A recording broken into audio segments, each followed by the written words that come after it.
We're back at it. Happy Friday. Thank goodness it's Friday. TGIF to everyone out there. Hopefully you're having a great morning so far. I appreciate you joining me. My name's CJ. Welcome to the channel. Over here, we're going to be doing some NBA player prop research. We're going to be taking a look at some points, some rebounds, some assists, some fantasy scores, some three-point makes over on PrizePicks. If you don't play on PrizePicks yet, go ahead and get signed up using promo code Curry. 100% instant deposit match, meaning every single dollar that you put in, up to $100, is doubled instantly, making your first entry on PrizePicks totally risk-free to you. Appreciate everybody joining me this morning. Jimmy Green, good morning to you. Let's have a fantastic Friday and win some weekend party money. I love that. Yeah, you could use your money on whatever you like. If it's partying that you're into, by all means, have at it. King Chris, another one of our Discord Patreon members. Love to see you in here. Good morning back to you. The Coops, let's get this money on a beautiful Friday morning. Love it, man. Mac B, bad night last night. A lot of upsets today. Will be better though. Oh, I'm sorry. A lot of upsets. A couple things going on there. Bad night last night. A lot of upsets. Today will be better though. Let's get it. Okay, I got it right there. Tones 2015. What are your guys' smash locks for tonight? We'll talk about some picks and plays in just a little bit. If you have any picks or plays that you're really liking, leave them for me at the end of the show. We'll do a little Q&A segment, lightning round, where I'll do quick and dirty research on some of the props and plays that you guys are interested in playing. Chris B, very bad night last night, but it's a new day. That's right. We have to kind of just put what happened last night behind us. Listen, I know it was ugly. I had 5 different picks that I went hard as far as research. Dug in deep. Looked at historical matchups, looked at like projections, looked at everything, right? Hit rates, all that stuff. Got one of them right out of 5. And I get up here and I sit in this chair and I own it. We're not going to get them all right every time, unfortunately. So yeah, we could definitely improve from yesterday, for sure. Everyday Fantasy, good morning to you. Ronald Screen back up in the building. Love to see it. Lowballer, good morning. Was as cold as the weather here in Minnesota last night on my picks. Today's a new day. Let's get to the money. Absolutely. Agree with that sentiment. We got to get back to it. Jay Stino, what's happening to you? JW, good morning. Said, what's happening? Thanks for joining me again, Said. Said's here almost every morning, man. Shout out to you, Said. Appreciate you locking in with me every single morning. Jeffrey Hodges Jr., JHJ, good morning to you. Ready to go for tonight. Let's get it. Plenty of games to talk about for sure, folks. Chill Robots, good morning to you as well. Said says last night was beautiful. So Said must have had a little success there. Tony, what's happening? Another one of our Patreon / Discord community members. Loving that. You guys are already bringing the energy with some of these picks that you're really into. Hold off on them, and then, I'll definitely help you out.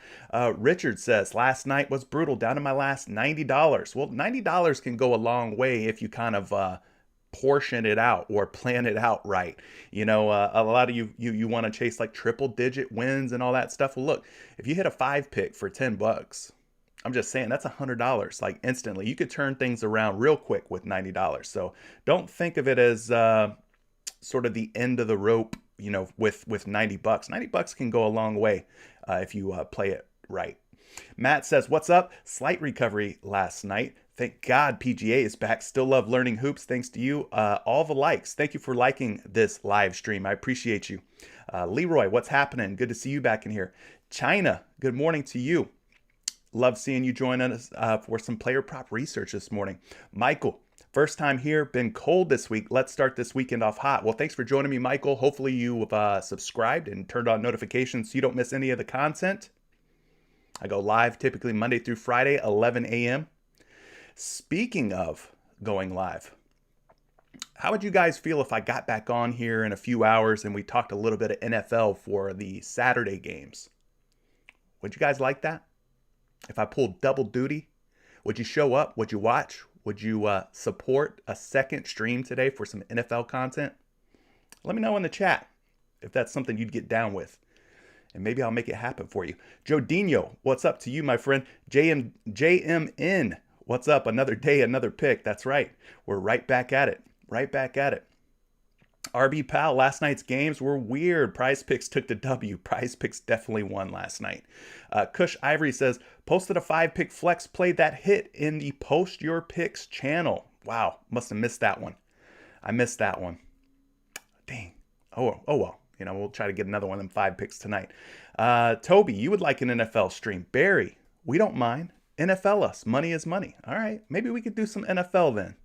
Seems like a lot of you folks are down with the gridiron talk. So maybe we'll do some football stuff for you. You want to chase a 15x on NFL? Down for some NFL? Make it happen? All right. You guys seem to be on board with some NFL streams. So maybe I'll get back on here. We usually try to wrap these up within an hour and a half. A lot of the times they go over an hour and a half. Let's just be honest, right? But maybe I could get back on here, I don't know, maybe like around like 2 or 3 p.m. Eastern time, something like that.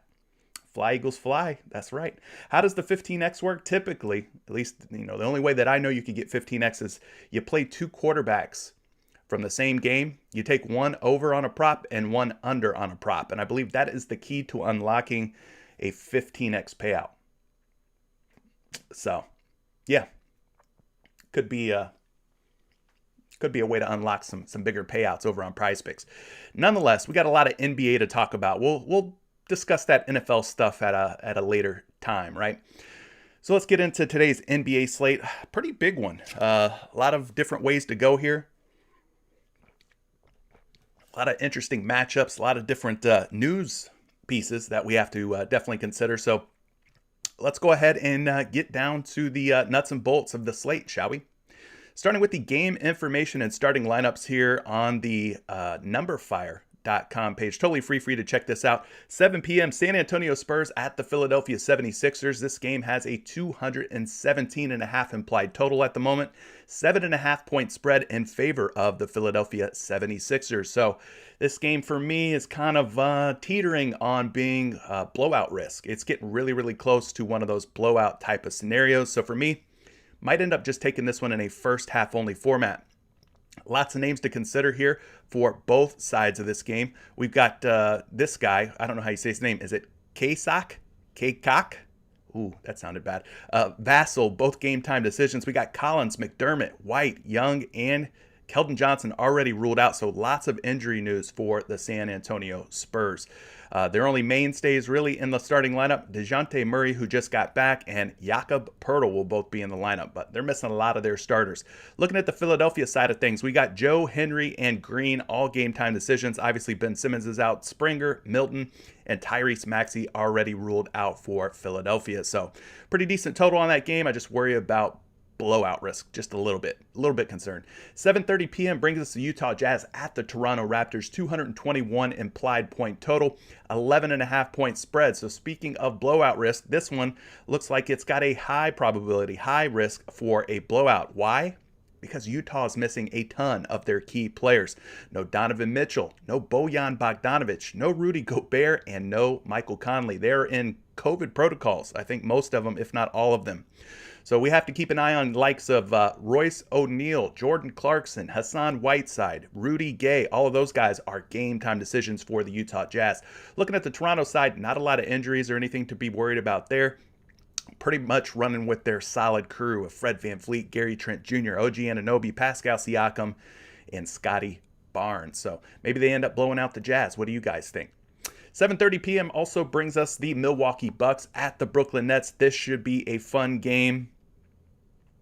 It should be, but it's not going to be as fun as it could be because of all the injury news for the Milwaukee Bucks side of things. The Nets pretty much running at 100% right now. You got James Harden, Kevin Durant. Kyrie Irving will not play in this game because it's a home game. I believe he's only playing in road games due to the COVID restrictions and stuff like that going on in New York.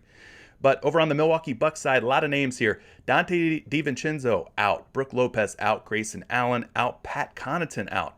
George Hill and Drew Holiday both out as well. So it'll be the likes of Javonte Smart, Wes Matthews, Chris Middleton, Giannis Antetokounmpo, and Bobby P. Free Bobby P.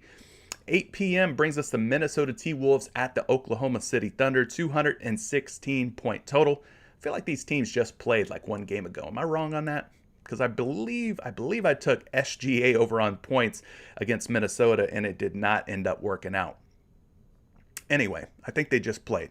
216 implied points. We got 5.5 point spread here in favor of the road team, the Minnesota Timberwolves. Nothing real impactful here on either side as far as injury news goes, but decent total, decent spread. Oklahoma City showed that they could hang with the Minnesota Timberwolves as they did in their last matchup. 8 p.m. we got the Washington Wizards at the Chicago Bulls. Now this one's got a nice total, 224.5 implied points, 6-point spread. So hopefully this game stays close and competitive. I know these teams just faced each other, I want to say over the last weekend here.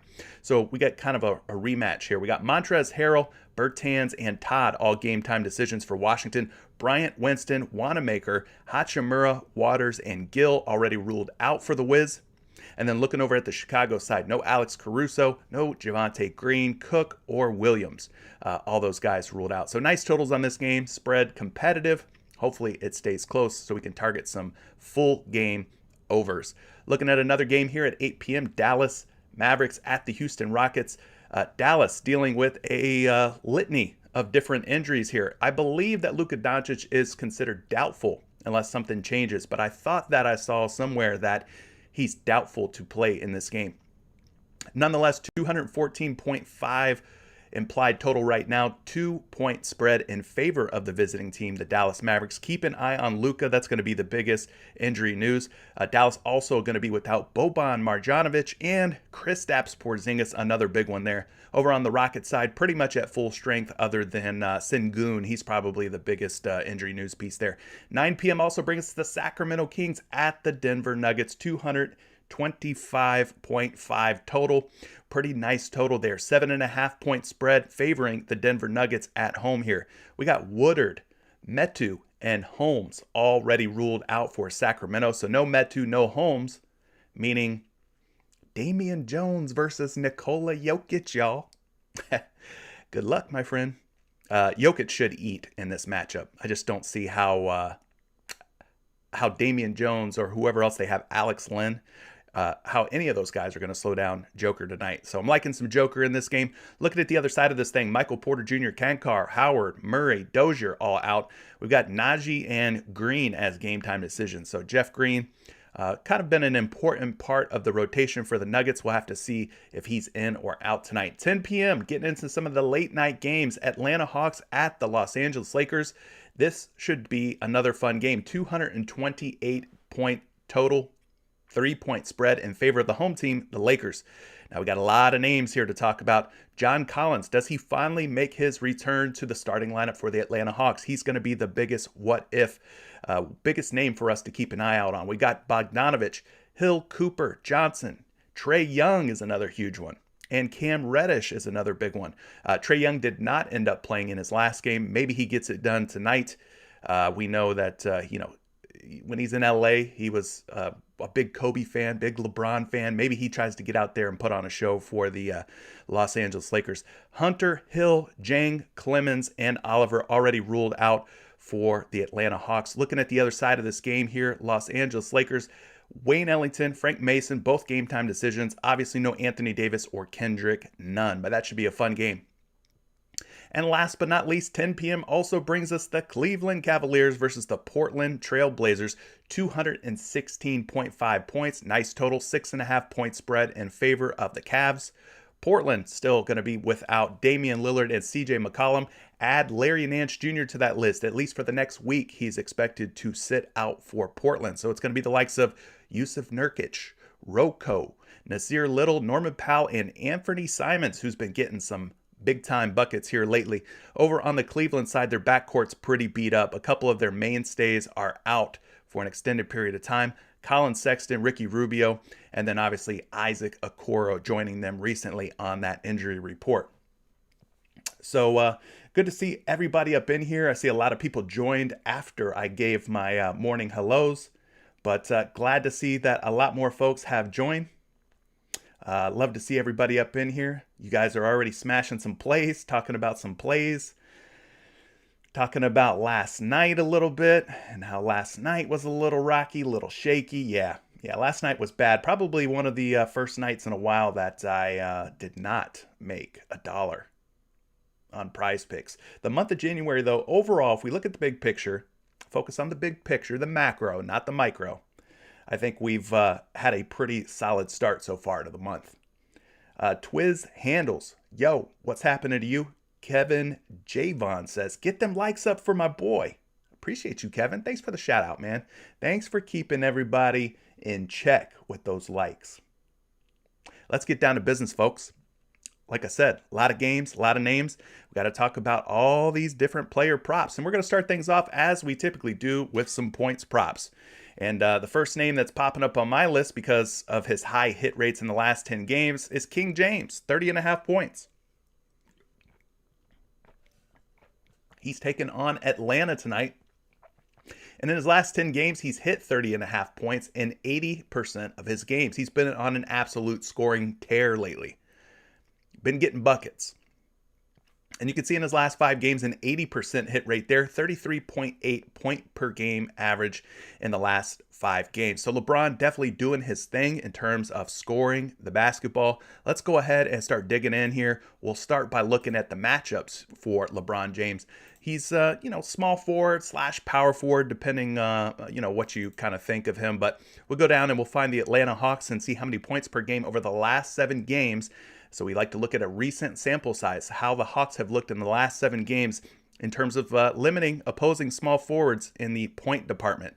We go all the way down the list. So if you consider LeBron to be the small forward for the Lakers, they're giving up just 15 points per game over their last 7 games to opposing small forwards. That is the first fewest. A very difficult matchup. Who's putting clamps on people like that in Atlanta? Or maybe they're just facing some really bad small forwards. I don't know. I'd have to go back and look at those last 7 games for the Hawks. But anyway, first fewest points allowed. Kind of surprising. Did not expect to see that. Let's take a look at the power forward position. Sometimes LeBron kind of plays at the 4.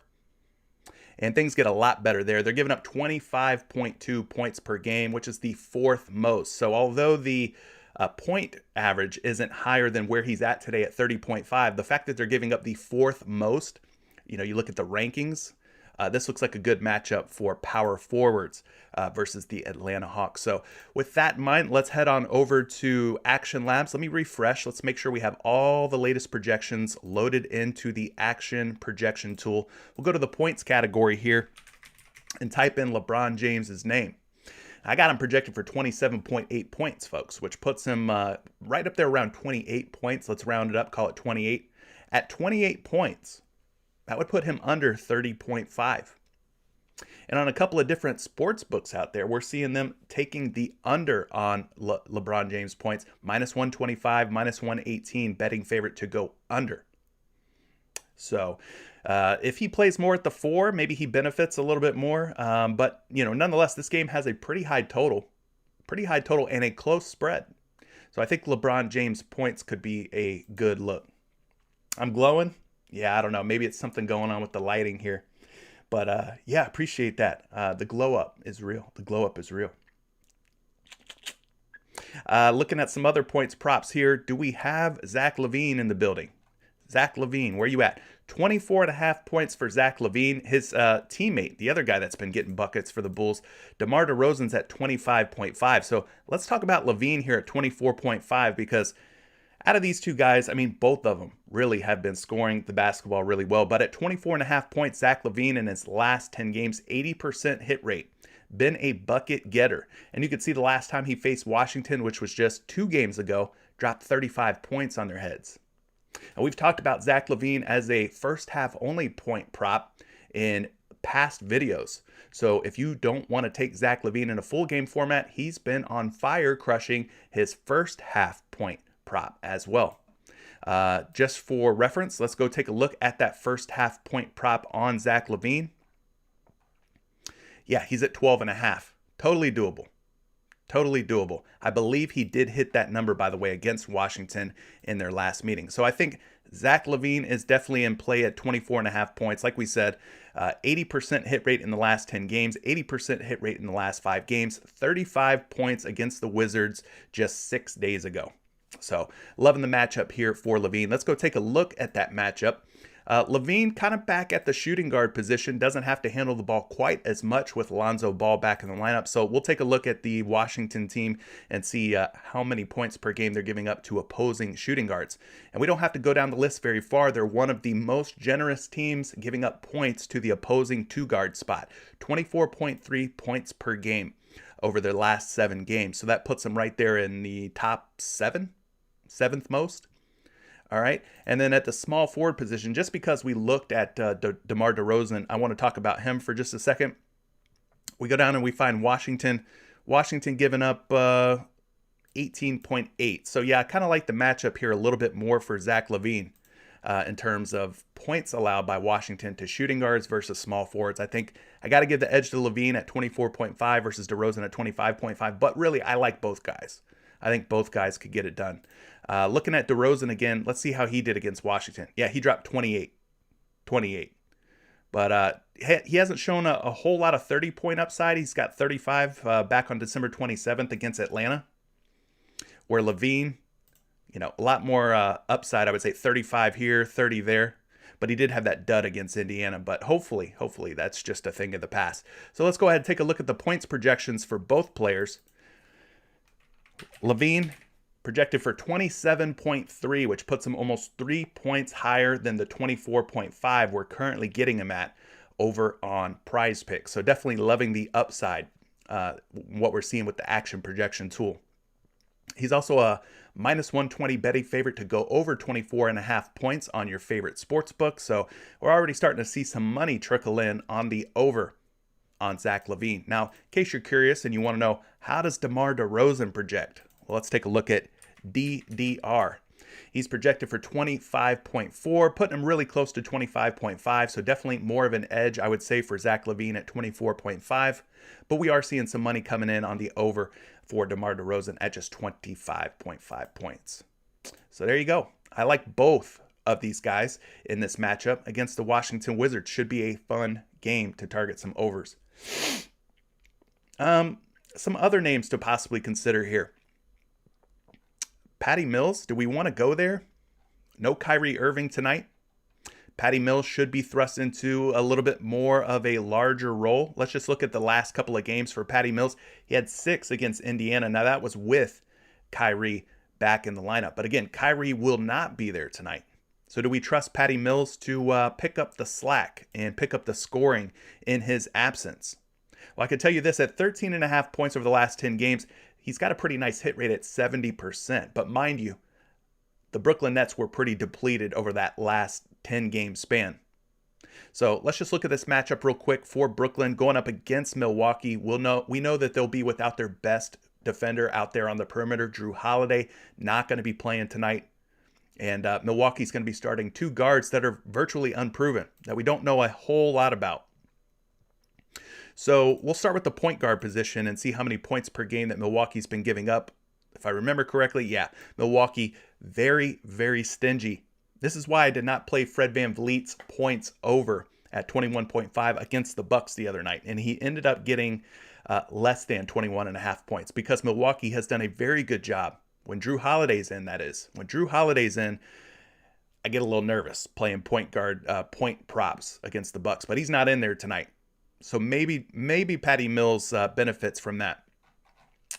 Looking at the shooting guard spot, because sometimes James Harden's more that point guard role, the facilitator. Patty Mills, kind of like an undersized shooting guard. Bucks giving up 23.4 points per game to opposing shooting guards. So a much easier matchup if Patty Mills is more in that shooting guard role and less in that point guard role. Nonetheless, let's go ahead and take a look at Patty Mills and his points. Got him projected for 14.9 tonight, putting him right around 15 points. Now, interesting on this prop, we're seeing him at 14.5 on a number of different books here, but we're also seeing him at 13.5. So at 14.5, he looks like a betting favorite to go under, but at 13.5, a betting favorite to go over. So he might be worth a look, as he will get more minutes, more shots, more opportunity without Kyrie Irving in the lineup tonight for the Brooklyn Nets playing at home. So we talked about some LeBron James. We talked about both of the Bulls wing guys, Zach LaVine and DeMar DeRozan. We talked about Patty Mills. Maybe he steps into a bigger role tonight. Who else has been hitting their point prop? Well, we can't talk points without talking about the man himself, Joel Embiid, at 29.5 points. 29.5 points, I have a feeling he's going to be a very popular play today because in his last 10 games, he's hit this number in 70% of his games. And in the last 5 games, he has been on an absolute tear. He's been killing it. 30 plus points in 5 straight. 36, 36, 34, 31, and 31. Now he's facing off against a pretty big guy in Jakob Poeltl. And we're not sure if this game's going to go the distance or not. There's some blowout risk possibly on the table. Spurs pretty limited, pretty beat up in terms of who's in their lineup tonight. So can they keep the game close? Can they make things competitive enough for Joel Embiid to hit the over on 29.5? That's really the big question here. And if you don't think that San Antonio has enough firepower to stay with the Philadelphia 76ers, then I would recommend you look at Joel Embiid in a first half format. Now, in the past, Embiid has been notoriously slow to start. He's kind of a slow starter sometimes, okay? 14.5 points is his first half point prop. He would need 15, obviously, to hit the over here, going up against the aforementioned Jakob Poeltl. So, definitely doable. We know Embiid, again, has been an absolute monster when it comes to scoring the basketball here lately.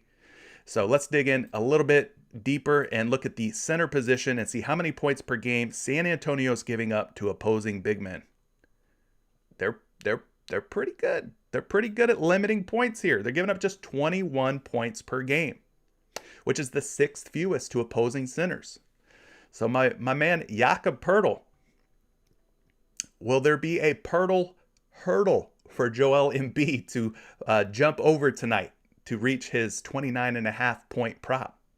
It's the Poeltl hurdle, y'all. Everybody's doing it. All right, let's go ahead and take a look at his projection here. We'll type in Embiid's name. He's projected for 28.9 points. Puts him right there at 29 points. Right around 29 points tonight. Seeing him at a couple different numbers on a couple different books. 29.5 is where I'm seeing him on a couple of sites. He's a betting favorite right now to go over at 29.5. But I'm also seeing him at 30.5. So PrizePicks taking the lower number here at 29.5. But at 30.5, I'm seeing a betting favorite to go under. So between 29.5 and 30.5 lies 30 points. So maybe it's setting up for a 30-point night for Joel Embiid. Now, I want to look at this a little bit closer. This is kind of some of the stuff that you get from me in Patreon, all right?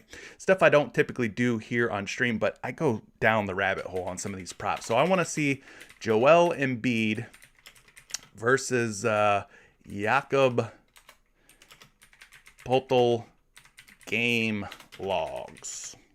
Just want to see how he's done against this dude throughout his career.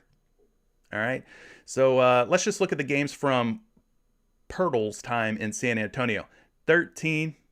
So Embiid failed to get it done there. Played 29 minutes in that game, had just 13 points. 33 points back on January 23rd, 2019. Played 37 minutes, got 33 points. But will he play 37 minutes tonight in a blowout? What looks like it's going to be a blowout. 28 minutes against San Antonio back on November 22nd, 2019. Had 21 points. That's an under. And then the last time they met, August 3rd, 2020, played 31 minutes and had 27 points. That's an under as well. So I don't know that I would call this a lock. And you've seen how the defensive matchup is here for Joel Embiid. The Spurs are clamping down at the center position, giving up just about 21 points per game. So I don't think this is going to be a walk in the park. The last 4 games, he's covered this prop just one time. Since Poeltl's been on the Spurs, he's covered 1 time against him out of 4 games. That's a 25% hit rate for you folks who don't have your calculators out. All right? Quick math. Just be careful with this one, all right? Dig a little deeper sometimes. Don't just fall in love with the last 5 games. Listen, we know Embiid is a phenomenal talent, right? He could definitely get it done. But I don't think it's going to be easy. It could be a sweat. Just saying. Let's go ahead and take a look at some rebound props now, folks. Talked enough about points. Got lots of board getters out there that we need to talk about. And the first guy that is coming across my radar here is Nikola Vucevic at 11.5 boards. Why Nikola Vucevic? Well, because in the last 10 games, 80% of the time, he has gone over 11.5 rebounds. 5 straight games now, he's covered this prop, 100% hit rate in the last 5, averaging a whopping 16.4 rebounds per game. Now, the last time he faced Washington, boy, was it a sweat. It was a sweat. It did not come easy. And in fact, I'm still not sure he got that 12th rebound. If you're in the Discord community, you kind of remember me talking about this over the weekend. It looked like it was almost like a tip or deflected rebound. Maybe he controlled it enough and pushed it out to Zach LaVine for that 12th board. I don't know. They gave him it. They gave him the rebound. You know, I'm not here to play stat keeper. I just saw what I saw, and it didn't quite look like a rebound, but thank the heavens above that it did count. And Nikola Vucevic ended up covering his 11.5 rebound prop against the Wizards. So you see what my man's been up to. Former Orlando Magic big man, one of our greatest big men of all time, maybe just behind Dwight Howard and Shaquille O'Neal, obviously, but he's right there in the conversation as far as best Magic big men ever. So let's go and see how many rebounds per game this Washington Wizards team is giving up to opposing centers. We got to go down a little ways here. They're giving up 15.3 boards per game in their last 7 games, which puts them kind of middle of the pack. We'll call it an average matchup, not a plus matchup, not a matchup we're looking to fade. Just kind of middle of the road matchup, 15.3. There's a little upside, a little wiggle room here for Nikola Vucevic to keep this hot start, this hot streak of 5 rebounds alive. So let's go pull up a projection for Vooch. I got him going for 12.1 rebounds. 12.1 rebounds. Obviously, that's more than 11.5. Now, we've got him on 2 different numbers on 2 different books. One book at 11.5. He's a minus 160 betting favorite right now to cover this prop. Minus 160 odds to go over 11.5. Now, another book has him up at 12.5, but he's a minus 140 to go under at 12.5 boards. So, obviously, between 11.5 and 12.5 is 12 rebounds. That's the magic number that Nikola Vucevic needs to hit if we want to take the over on the big man. There you go. What else we talking about here as far as rebounds? Do we want to go back to Bobby Bobby Portis? He sold us the other night. Giannis Antetokounmpo was out. They were facing the Toronto Raptors. Bobby Portis, his rebound prop was 9.5. He ended up getting bumped up to 10 rebounds, but the dude got into foul trouble, which severely hurt his upside when it comes to rebounds. He was actually on a pretty good pace. When he was out on the court, he was pulling in a lot of boards. Now, Giannis will be back in the lineup tonight, as will Chris Middleton. It's their backcourt that's going to be pretty thin. Now, one thing I will mention is that they just got rid of DeMarcus Boogie Cousins. So maybe there's more run, more minutes available here for Bobby Portis. Now, we're talking about him because in the last 10 games, he's hit this prop in 70% of those games, 7 out of 10 hit rate. Now, the last 5, obviously, a lot more disastrous, a lot more shaky here. He's only hit in 2 out of 5 games, a 40% hit rate. So it's looking a little sketchy, a little dicey, we'll just say. Let's go to the rebound category, see how many boards per game Brooklyn has been giving up over their last 7 games. 15.9, close to 16 boards, so there's definitely some upside here for Bobby Portis. Now, I also like to look at the power forward position. I like looking at both big men spots. Now, yesterday, I ended up taking Al Horford over 6.5 boards because he had the better matchup. On paper, it looked like the power forwards against the New York Knicks should eat and that the centers should not eat. But it was the opposite. Robert Williams ended up getting his rebound prop done. Al Horford at 6.5 did not. So I'm going to look at both big men spots here, center and power forward, and see how Brooklyn does against power forwards as well. They're giving up about 10.1 rebounds per game to opposing power forwards. And then we talked about the center position. They're giving up almost 16 boards. So there's some upside here for some rebounds, whether you like Portis or whether you like Giannis Antetokounmpo. So let's go ahead and look at the rebound prop here for Bobby Portis. Again, he owes us, folks. Does he pay it off tonight? Well, I can tell you this. The projections love him right now. 10 projected rebounds at the moment. 10 projected rebounds.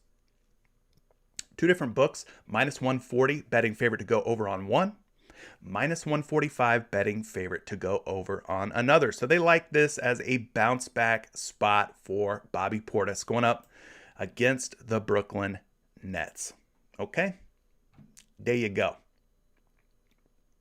Looking at some of these other rebound props. Who else is sticking out here? We talked about LeBron James and his points. Well, LeBron James and his rebounds have been doing pretty well over the last 10 games. 70% hit rate over the last 5, dropped a little bit, down to 60%. The last 2 games for LeBron haven't been quite as good. Now, he was at 9.5 rebounds the last time we saw him up on the board. They have given him a little bit of a discount at 8.5 rebounds because of 2 games in a row now where he's failed to cover 9.5 boards. So they said, all right, it's time for us to adjust his rebounds. We'll knock it from 9.5 down to 8.5. So LeBron facing off against the Atlanta Hawks. Let's go see how many boards per game they give up to opposing power forwards. We'll look at power forward first. 11.4. That puts them really, really high up on this list, the 7th most in the last 7 games. So they are a top 10 most giving team to power forwards when it comes to rebounds. Now let's look at the small forward spot as well.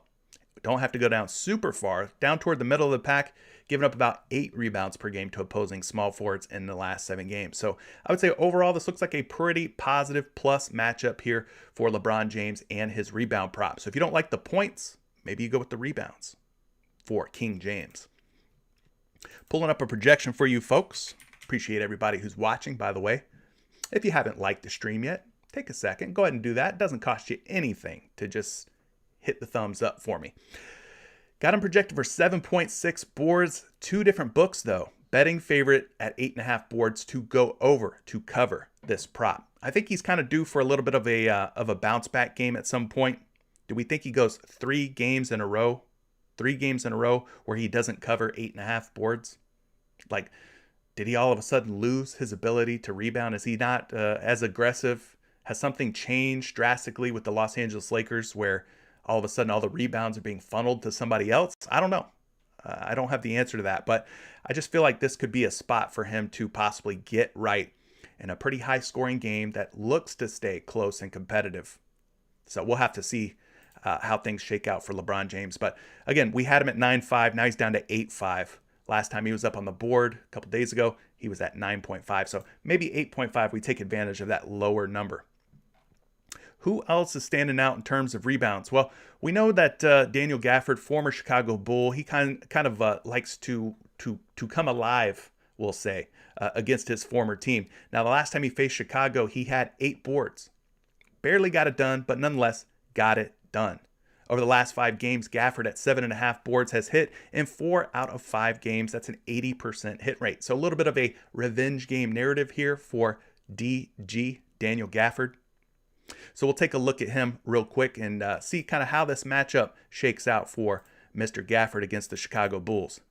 Now, why it's standing out to me is because over the last 7 games, Chicago allowing over 19 rebounds per game to the center position, which is where Gafford spends most of his time.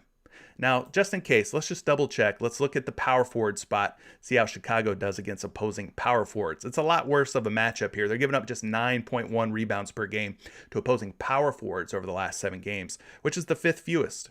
But again, Gafford definitely spends most of his time at the center spot, where the Bulls are giving up the 2nd most rebounds to opposing centers. And again, he covered this prop in the last game against Chicago with 8 boards. So let's go take a look at the projection for Gafford here. I got him going for 8 rebounds, which is just enough to get him over the hump. And at 7.5 boards, one book has him as a betting favorite at minus 135 odds to cover. So there you go. Plus 7 rebounds in his last game against Houston. That's a flop, meaning it's time for us to go back to Daniel Gafford. This is the get right, the rebound game for the rebounds on Daniel Gafford. I'm just saying, it's worth looking at. I think we'll end it there for rebounds, and then we'll take some of your other favorite rebound props in just a bit. Let's go ahead and take a look at some of the assist props that are standing out. Who's been dropping dimes and who hasn't? We got a lot of different names up on the board right now. Lots of different ways to go here. Scrolling through, let's see who we have. I don't see him up on the board right now, but Karl Anthony Towns, if you could get him at 2.5 assists on your favorite place to play player props at 2.5 assists, he's covered this in 80% of his games, so he's kind of one to check into a little bit further. Patrick Beverley, going to be in a little bit of a different role with everybody back for the Minnesota Timberwolves, D'Angelo Russell and Karl Anthony Towns and company, so maybe his assists regress a little bit, but at 5.5 assists for Pat Beverley, he's been covering that number in 80% of his games. Now, I think one of the fan favorites here is this guy, DeJounte Murray at 8.5 assists. 8.5 assists has been easy here. Easy peasy for DeJounte Murray. Over the last 10 games, 80% hit rate. Last 5 games, 100% hit rate. You can see the last 3 especially, 13, and 12 assist upside. How will all the players being out for the San Antonio Spurs impact DeJounte Murray? Is this a potential trap? Will he be allowed or be able to find as many assists? Or will he be asked or tasked with scoring the basketball more without a fellow backcourt mate, Derek White, in the lineup? Without Keldon Johnson in the lineup? Will he have as good of players to pass to who can make shots to get him over the hump at 8.5 assists? I think we have to consider that. I think we have to think about who all is going to be out for San Antonio. A lot of the scorers are going to be out. A lot of the scoring help will be out. And maybe DeJounte Murray struggles to get it done in terms of the assist department. Just throwing it out there, something to think about. Let's go take a look at the Philadelphia 76ers and see how many dimes they're giving up per game to opposing point guards. We got to go down a ways here, folks, because they're giving up less than 7.5 assists per game at just 7.4. That puts them in the ninth fewest assists allowed per game over the last 7 games. So DeJounte Murray might struggle here. Now, if we consider him to be a shooting guard, which, you can make the case, I guess. You can make the case. Philadelphia giving up 3.6 assists per game to opposing shooting guards. So the matchup looking kind of tough here for Murray. And how his role might change. Who knows how it will change? That remains to be seen with everybody that's out for the Spurs. And we know this game has some blowout potential as well. I've got him projected at 7.4 assists, at 8.5 assists on one site, betting favorite at -135 to go under. But at another site, they got him at 7.5 assists, and he's a betting favorite to go over at -135. So we're getting him at the higher number on PrizePicks at 8.5. And again, at 8.5, it looks like folks are taking the under on Murray. So some blowout risk, some difficult matchups.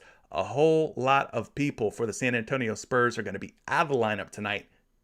That's going to shake things up for Murray. I don't know that he's a home run, a lead pipe lock. I don't say the word lock. So going to be interesting to see how things are different for Murray tonight. Looking at some other guys here. Someone in our Discord community mentioned earlier that they have finally brought Tyrese Halliburton's assists back down. They've come back down. He was sitting up at like 8.5, 9 on PrizePicks just a game or two ago. He's back down to 7.5 versus the Denver Nuggets. And a lot of that has to do with him just having 2 assists in the last game he played, which is against the Atlanta Hawks. So they finally went ahead and brought Mr. Tyrese Halliburton back down to earth. But at 7.5 assists, 80% hit rate in his last 10 games, 80% hit rate in the last 5, averaging 8.6 assists per game over that last 5 game span. So looking at this matchup here, he's facing the Denver Nuggets. They're giving up 9.5 assists per game over the last 7 games to opposing point guards, which is the eighth most. So pretty good here. Good matchup for point guards and assists. Looking at the shooting guard spot, Denver Nuggets. Got to go down a ways here. Denver giving up just 3.5 assists per game to the shooting guard spot. So that kind of gives you a couple of different looks here, whether you consider Halliburton more of the point guard or more of the shooting guard. Hopefully he's more of the point guard, because if you're looking to take the over here, point guards have a much easier matchup tonight. I've got Tyrese Halliburton projected for 6.7 dimes. According to the Action Lab projection tool, 2 different sites at 7.5 assists, betting favorite to go under on both -120 and -130 on 2 different books. So the betting public thinking Halliburton will have less than 8 assists tonight. What do you guys think? Is this a bounce back, get right spot for Halliburton against the Denver Nuggets? Or is this a sign of things to come? Is his last game a sign of things to come where he had just 2 assists? We'll have to dig a little bit deeper on that. Hey, yo. David Wanker, a.k.a. Who-Dat. His name's Who-Dat, y'all. He wants to know, or he suggested that when I get there, that I should do a dive for the people on Karl Anthony Towns over 3-point makes versus the Oklahoma City Thunder. Looking good. Looking good. All right. Hey, we're going to take a look at that. Karl Anthony Towns versus OKC 3-point makes. Don't let me forget. All right? Don't let me forget. Wild Zone says, hey, my boy, one of the only YouTubers who don't block you. Why are you getting blocked? You just out here catching blocks like that?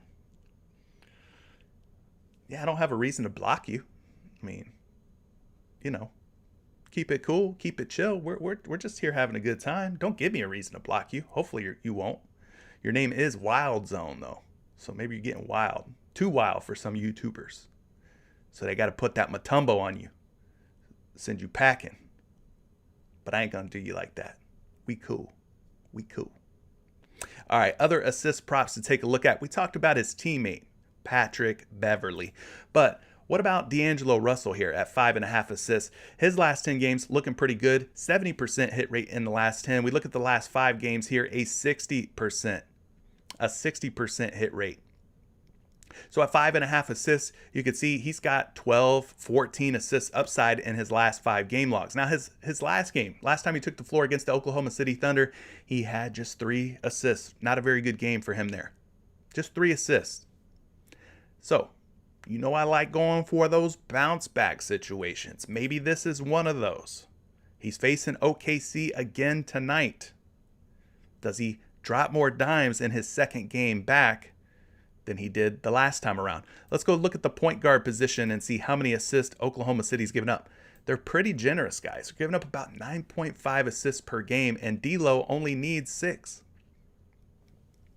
And if the rest of his teammates are in the lineup, guys like Anthony Edwards, Karl Anthony Towns, then I could see this as a spot where he should be able to rack up some dimes. I'm a little worried why he only had 3 assists against OKC in the last game. This seems like a spot for him to possibly get right and bounce back. The matchup looks good. It looks good. Let's just say he's a shooting guard. Let's play that game. Let's just say he's a shooting guard. OKC still giving up the 6th most assists per game at 5.8 to opposing shooting guards. So no matter which way you shake it out here, point guards or shooting guards for D'Angelo Russell, whatever you consider him to be, he's kind of a combo guard in my book, but either way, it's a plus matchup for him in the assist category. Let's go ahead and pull up a projection. 7.2 projected assists today. 7.2 projected assists today. Minus 140, betting favorite, over 5.5 assists, and minus 130 over 5.5 on another book. So again, this is one of those spots where it's a get right, potentially a bounce back spot for D'Angelo Russell. All right. So that one could be a good way to look. Yeah, while we're just chilling, man. Hey, we're just chilling. We ain't trying to do nothing out here to get people blocked. I'm trying to help you people, including you, my friend. Don't go acting crazy. All right.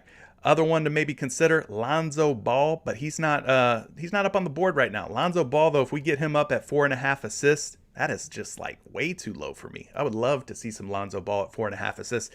He's hit that number in 70% of his games. So if you could get him on another site, maybe you take him at the over on 4.5 dimes. But let's go ahead and move it on over to the 3-point makes. Listen, for whatever reason, we don't have free throw makes up this morning, folks. Did we rob the bank with PrizePicks yesterday on free throw makes? Or have we been robbing the bank in the last few days on free throw makes? Why aren't they putting the free throw makes up early today? What happened, PrizePicks? Y'all let me know if you know something. But yeah, no free throw makes. So we're going to talk 3-point makes, and then we're going to kick it on over to the chat and take out all or take a look at all of your questions, as many as I can possibly handle. So moving it on over to 3-point makes, who do we have up on the board that stands out? Well, my man Hoodat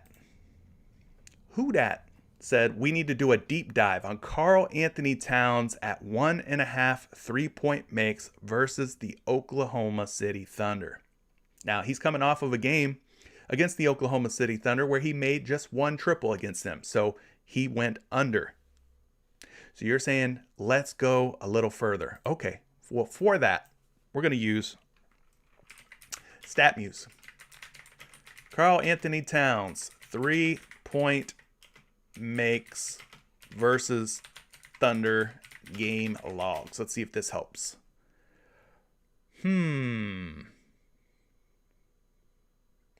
So when you first told me to check out this prop, I was thinking maybe he's suggesting we go under. But then when I pull this up, I'm thinking maybe it's a bounce back spot for Karl Anthony Towns, because historically here, he's done a pretty decent job of going over 1.5 3-point makes. 5, 4, 5. He did have 0 here, but that was back in 2019, like almost 3 years ago. So in the last few games here, he actually has covered this 3-point prop. We'll call it, the last, 3 games, I think. We don't want to go back too far, but 2020, 2021, when he faced him, 4 and 5, and he had just one game ago.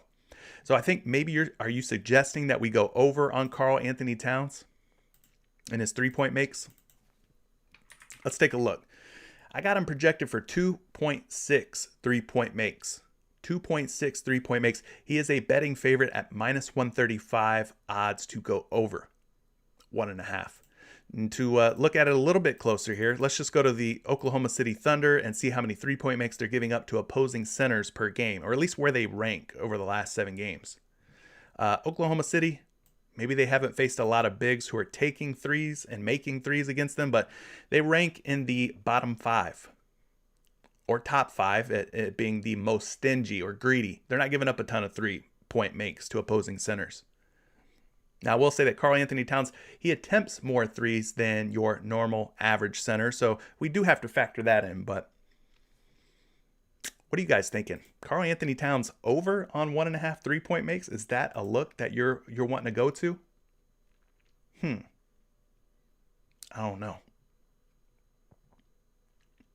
I don't know. Let's see who else we have up on the board. Hopefully that helps you out, though. Who dat? Bobby P, 1.5 3-point makes. You guys are talking about him in the chat. Let's look at him. The last 10 games, pretty good for Bobby Portis in terms of knocking down triples. 1.5 threes. He's hit this number in 80% of his games in the last 10 games. He's also hit 80% in the last 5 games, averaging 2.6 3-point makes per game in that span. Now, the main guy that's going to be out for the Milwaukee Bucks tonight is going to be Drew Holiday. So what you can do, another way you can use StatMuse, you could go Bobby Portis 3-point makes without Drew Holiday game logs. And then obviously we only care about his time with the Milwaukee Bucks, so we just want to look at the numbers in green here. 1, 1, 1. So that's under, over, under, over, under. What are we thinking? That's 1, 2, 3, 4, 5, 6, 7, 8, 9, 10, 11, 12, 13, 14 games. And out of those 14 games, he's covered in 5 of 14 without Drew Holiday in the lineup. Facing Brooklyn tonight. What do we think? So far, it's not looking great. I'm just saying, we're digging a little deeper here. I know you guys are loving it. I'm not saying he can't get it done. He's got to make 2 triples, but I don't know here, folks. Now, another thing you could do with this is go Bobby Portis 3-point makes versus the Nets game logs. Kind of compare.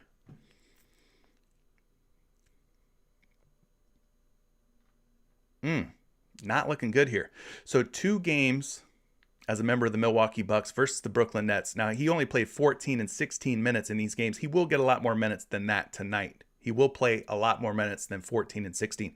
But you can see 2 previous games against Brooklyn, 0 3-point makes in either of those games. Now, if you want to go back, if you want to hop in the time machine and go back and look at how he's done against the Nets just throughout his career from beyond the arc, he's really only hit twice.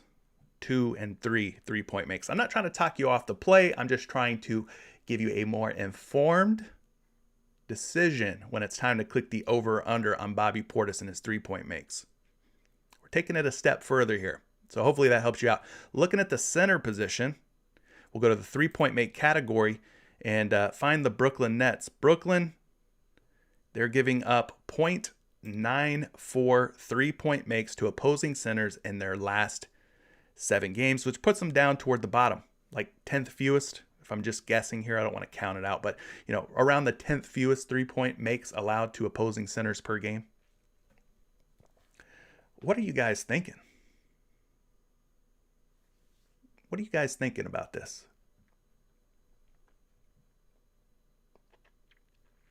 It's looking a little more questionable. I have my doubts a little bit here. Let's get you a projection here using Action Labs. They got him at 1.9 projected 3-point makes. Now, that's just a projection. They're definitely wrong at times. They can be right at times too. But 1.9 3-point makes, and at 1.5 out on your favorite sports book, he is a betting favorite at -125 to cover this prop. So do you think that the public is putting good money out there, or is this donkey money that they're putting on the over on Bobby Portis at 1.5 threes? I don't know, man. I don't know. I have my doubts, my reservations, my questions about this prop. All right. See a lot of you talking about it. I'm just saying, think a little bit harder, dig a little bit deeper on it. Who else do we have that's standing out here, folks? Let's see. We talked about Zach LaVine's points. We like Zach LaVine's points. I think we should also look at his 3-point makes. The last time he faced Washington, just back on January 1st, which was 6 days ago, my man dropped 7 trays on their head, all right? 7 threes against the Washington Wizards the last time he faced them. He's covered this number in 80% of his games. I'm just saying, if we're taking 3-point props, right?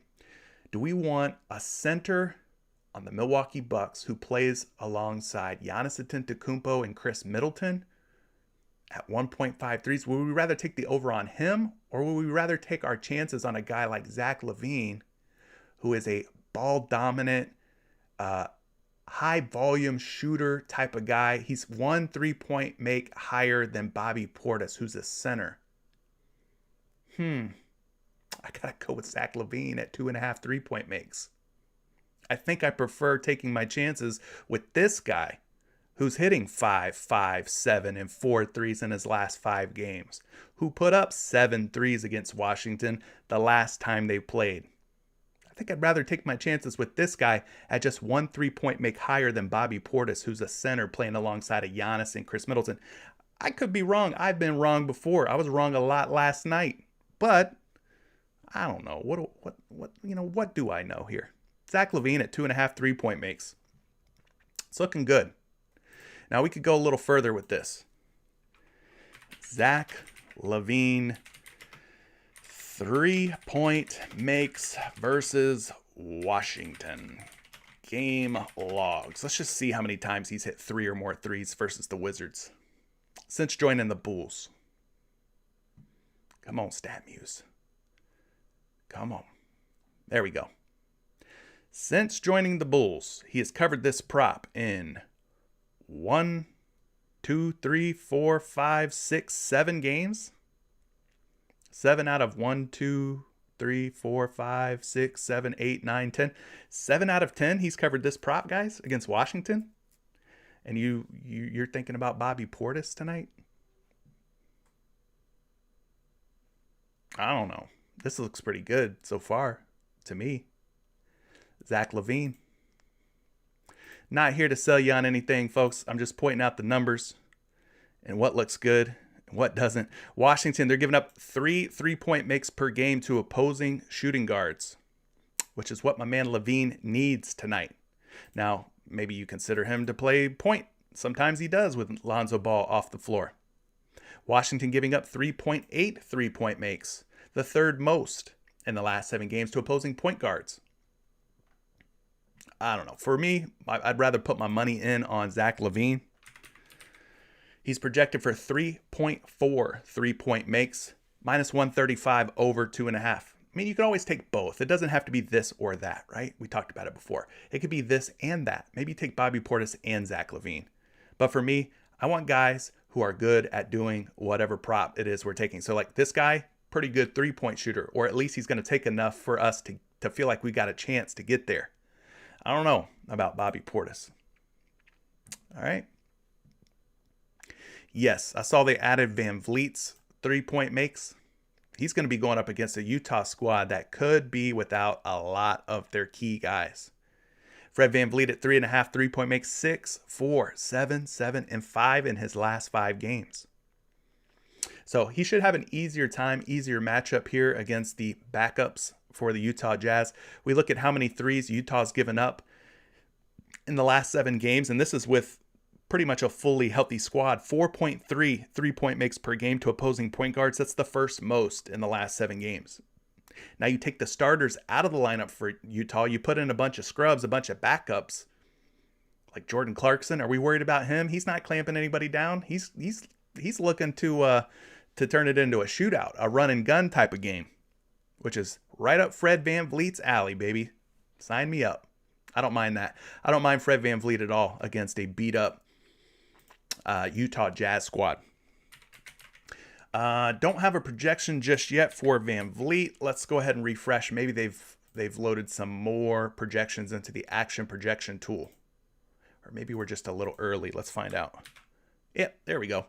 Projected for 3.7 3-point makes. This is another guy, if you're going to take somebody on a 3-point prop, let's take some guys that are going to be shooting the ball, like Fred VanVleet, like Zach LaVine. That's all I'm saying. Oh my goodness. It's Jap Murray, a.k.a. Shaq. What's happening, bro? Where you been? Come back. Come back to the family and join us in Patreon, my boy. Good to see you, though. Glad you're joining us this morning. DFS Whispers, what's up, my dude? All right, let's go ahead and take some of the picks you guys are talking about here. Don't take a whole lot of... Look, if you guys want to play Bobby Portis, I ain't mad at you. But don't take a lot of it. Like, a little bit. Just a little bit. Not a lot. Maybe you use your free $10 entry over on PrizePicks on... Bobby Portis over on his 1.5 3-point makes. But yeah, ride with the guys that are hot, that are going to be shooting that thing, man. Zach LaVine at 2.5. This dude, Fred VanVleet at 3.5, has been smoking his prop. And he's going up against Utah, who will be without everybody. Mike Conley, Donovan Mitchell, all them boys are out. Bobby Bozo under gang. I like it. What's your 2-pick power? Caleb, I don't have a 2-pick power right now, but, if you're wanting some 3-point props, why not fire up LaVine and VanVleet together in a little lineup? 2-pick over on their 3-point prop. I mean, that seems like a good a look as any right now. To me. Bruno Curry, you're the man. You're the man, Bruno. No offense, but I had a pit bull one point in my life when I was a younger man. His name was Bruno. So you just made me think of dear old Bruno, who's up in doggy heaven right now, looking down at us talking about these basketball props. Shout out to Bruno. You're the man, Bruno. So, yeah, you could fire up a little bit of LaVine and Fred VanVleet over their 3-point makes, maybe. That could be a 2-pick play. I'm waiting on you guys. What are we talking about here on some props? I'm seeing what you're saying. We're talking a lot of talk. What are you guys liking? Yeah, Bruno was a great dog. He was the man. Isaac, Kobe White takes a sneaky amount of threes. Do we have him up? No, we don't have him up on the board. But yeah, Kobe White played a lot in the last game against Orlando, but still, that didn't hold Zach LaVine back. He made 4 threes, and he only needs 3 tonight. So I ain't worried about him.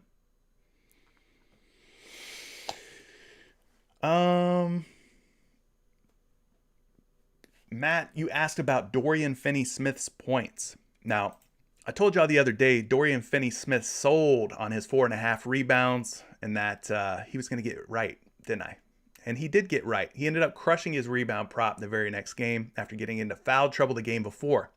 And I told you yesterday that Herbert Jones was going to get you guys right. He sold a lot of you on his rebounds the game before, but I had a feeling he was going to get it done in his next game. Herbert Jones did the darn thing last night. He got his rebounds right.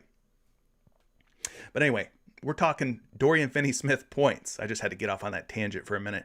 Dorian Finney-Smith, he's going to have to be thrusted into a much larger role. No Luka Doncic, no Kristaps Porzingis. It's going to be him, Jalen Brunson, getting all the shots, getting all the looks that they could possibly ask for. So I could see why you guys are liking some DFS. Dorian Finney-Smith sitting at 13.5 points. He covered against Golden State in the last game with 17 points. Let's just pull up a projection real quick. We'll try to keep this short and sweet. Just some high-level research, high-level. Got him projected at 13.4 points right now. 4 different books right now, 4 different sites. They're all betting the under on Dorian Finney-Smith under 13.5. What I would suggest in this situation, you could either use StatMuse or you could use Court IQ. Court IQ a little more detailed, more in depth. Go to Google Roto Grinders Court IQ, and then pull up the Dallas Mavericks. Take Luka Doncic off the floor. Take Kristaps Porzingis off the floor, and anybody else you think will be impactful. But those are obviously the 2 big ones. Take both of those guys out. Run the report and see who benefits the most in the points column. Maybe it's Dorian Finney-Smith who will see a significant spike in his points with those guys out of the lineup. I know Jalen Brunson has balled in the past without Luka around. When it was Luka and Kristaps, Jalen Brunson and Kristaps Porzingis on the court together, Brunson was still balling. So you take Luka out of the picture, Brunson I think is definitely in play. He could be a sneaky fantasy point play.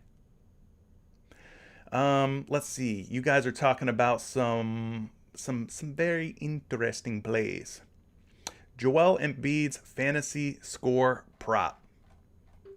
Let's look at it. So we go to fantasy score. Embiid's at 52.5. Now, he had a little bit of a down game against the Twin Towers of Power. That's right. Wendell Carter Jr. and Mo Bamba, they kept Joel Embiid down to 43 points. Shout out to my Magic boys. But maybe he bounces back tonight going up against San Antonio. We talked about his points prop against Jakob Poeltl. He's been struggling against my man Jakob. Ever since Poeltl has joined the Spurs, Embiid has only covered his points prop of, 28.5 or 29.5 tonight. He's only covered it 1 time in 4 games against Poeltl. So I don't know, maybe he struggles again when it comes to fantasy points, or maybe you favor his fantasy points versus his actual points.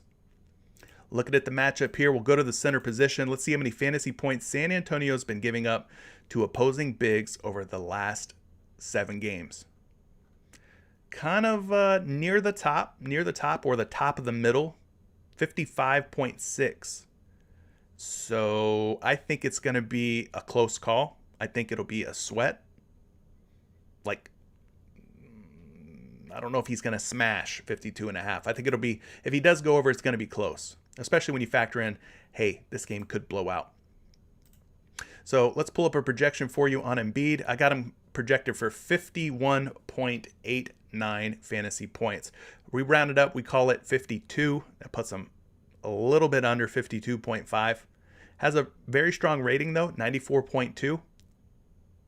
And he does have a ceiling, upside, in other words, of 68 points, according to the Fantasy Labs projections. So there you go. A little bit about some Joel Embiid there. Fantasy points. Could be tough. We'll see. Yeah. Looking through the rest of these props here. Siakam rebounds. I've seen that one come up a couple of different times. You guys are liking some Pascal Siakam. Do we know for sure right now who's in and who's out for Utah in terms of their front court? Because I know when I started the show, I think Gobert is definitely out, right? Hassan Whiteside, game time decision though, right? I think, unless he's been officially ruled out since I have went live here. Don't sleep on Hassan Whiteside just because he's a backup center. This dude still is a beast. Okay, he could still get it done. So it would probably be Siakam versus Whiteside if Whiteside is in. If he is out, I don't know who Utah is going to start. So let's just pull up a projection as of right now on Siakam. I got him going for 8.3 rebounds, really close to 8.5, but I've got him on two different numbers on a number of different books, 7.5 and 8.5.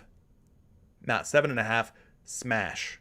Minus 175 over 7.5. People are smashing that over. But at 8.5, which is where he's at on PrizePicks, minus 130 betting favorite to go under 8.5 boards. Surprisingly. I mean, you look at his game logs, he does have some rebound upside, 19, 14, and 12. 19, 14, and 12. So I could see kind of like what you're getting at. You guys are wanting to attack the Jazz with Rudy Gobert out. But if Hassan Whiteside is in, I would say that is still a very formidable challenge for Siakam. Another one that I've seen a lot of this morning is Joshua Giddey.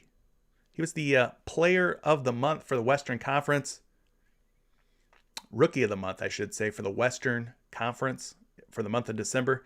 Mr. Giddey does a little bit of everything. He's kind of like this Swiss Army knife of sorts. He gets little points, little rebounds, little assists. He's just doing it all, right? He's like a triple-double threat almost every night. So we look at him at 7.5 boards, 3 straight games. He's covered this prop, 10, 13, and 15. He's smashing. He's not just covering, he's smashing. And that 15 rebounds came against the Minnesota Timberwolves, which is tonight's opponent. So it's like a back-to-back rematch sort of game here for OKC and Mini. So I can see why you're liking some Giddey rebounds. Same cast of characters, same teams. Let's run it back. Maybe he does it again. We don't even need him to get 15. If he ended with like 8, we'd be happy, right? Because we're thinking about taking the over. I got him projected for 7.8, 3 different books, minus 120, minus 130 betting favorite to cover, 7.5 boards. So, yes, to answer your question, Giddey's rebounds are definitely worth considering, definitely worth a shot. Yeah, we talked about liking some Zach LaVine points, Zach LaVine 3-point makes. You guys are loving the Giddey boards. Ain't mad at you there. Looks pretty good. How about Bradley Beal assist? Where's he at today? Is he at like 8.5 again? What's his number? 6.5. Okay, hey. Now we're talking. 6.5. Last time he faced the Chicago Bulls, guys, he had 17 dimes. Holy crap. That was back on January 1st, 6 days ago. So he's at 6.5 assists right now. Coming off of a flop, you know what to do. Go back to that prop after that flop. He's averaging 9.4 dimes per game. A lot of that obviously being boosted here by that 17 assist game against the Chicago Bulls. So I would say Beal definitely should be looked at. We should definitely consider some Bradley Beal. Got him projected at 5.6. Surprisingly, he is a betting favorite to go under right now too, at 6.5 assists. Minus 120 betting favorite to go under. Now, you're getting him at 5.5 on a couple of other sites. Over there, at minus 160 betting favorite to go over 5.5. So his projections at 5.6 under. And at 6.5 assists, he's a betting favorite to go under at the moment. Despite having 17 assists versus Chicago just 6 days ago, and the fact that he's covered this prop in 4 out of his last 5 games, people think it's time to go under on Bradley Beal. Interesting. Very, very interesting. You guys are talking about some Kyle Kuzma. I believe he had a pretty good rebounding game against Chicago. Let me just look. Yeah. His rebounds have been nice. Over the last 4 games, 10, 12, 14, and 9. So we talked about his teammate Gafford, but you could also look at Kyle Kuzma potentially in a good spot here against Chicago. Talked about Chicago. They're giving up a ton of boards to the center position, but we looked at both center and power forward. I think that's how we're going to have to start doing things, not just looking at it so binary, we'll say, like, oh, Gafford, center. Let's see how many rebounds you're giving up to centers. I should be looking at it as more of like big men, like kind of combining the two, looking at center and power forward and seeing how these defenses stack up, how many rebounds or points or whatever prop I'm looking at, how many they're giving up to both power forward and center. I think that's maybe a better way to look at things because the NBA is becoming more and more positionless, right?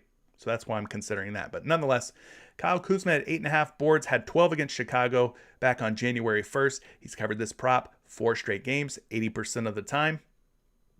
So let's pull up his rebounds real quick because I think he'll be an interesting play, one that a lot of people are probably going to gravitate towards.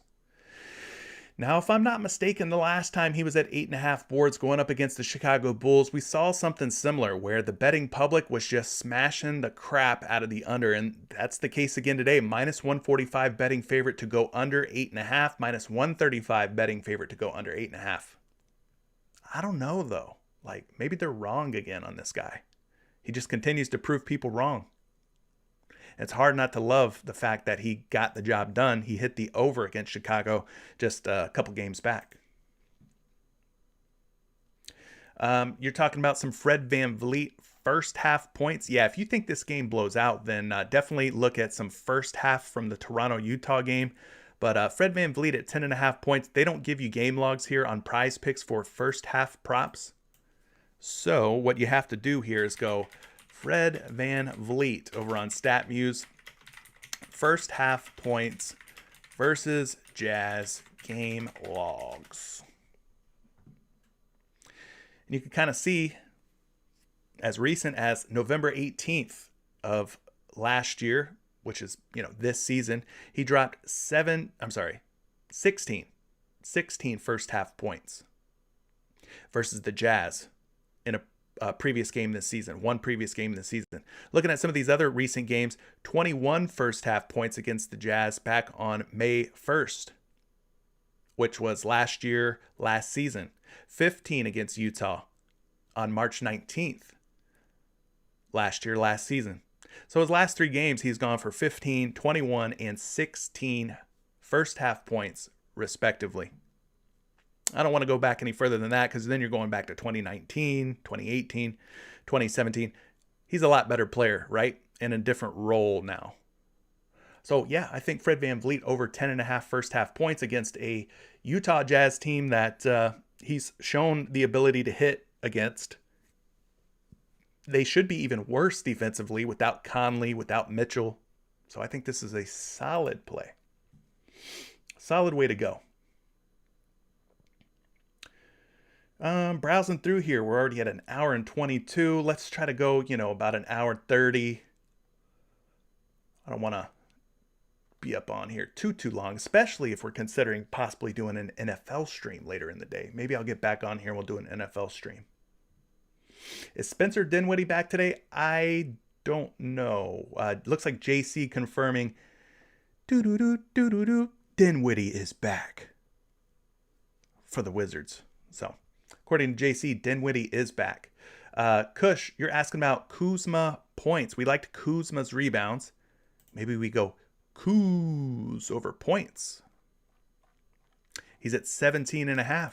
What do you guys think is the better way to go on Kuzma? Points or rebounds? He had 29 points against Chicago the last time they played. He had a big game. He had like 29 and 12 against Chicago the last time they played, which was just back on January 1st.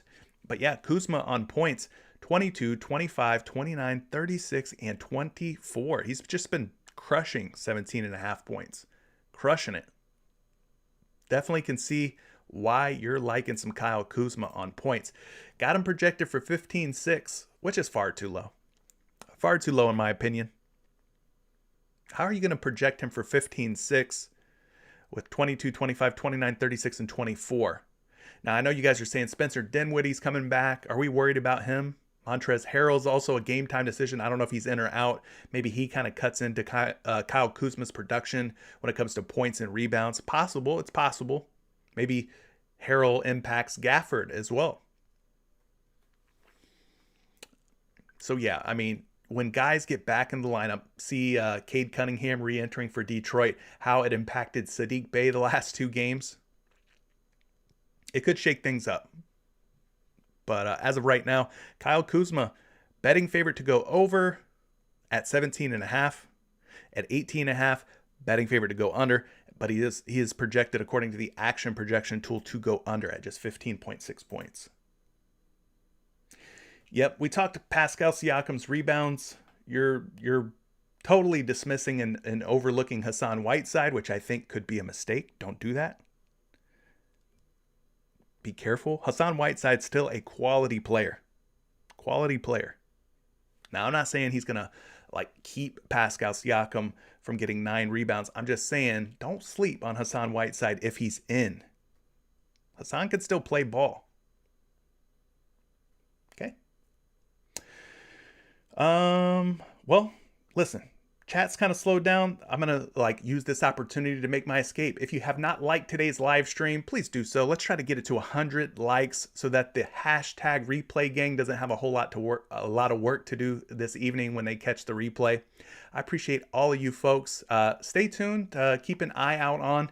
If I do decide to do an NFL stream, it'll probably be around 2 or 3 o'clock. So I'm going to cut this one a little bit short today. I say short, but it's been an hour and a half. But maybe I'll come back and do an NFL stream for you folks. All right. I will definitely encourage you to make sure notifications are turned on so you do not miss anything when I go live. All right. Make sure you're subscribed. Make sure notifications are turned on and drop a like on your way out. Appreciate you guys joining me this morning. We'll catch you in the next one, guys. Peace out.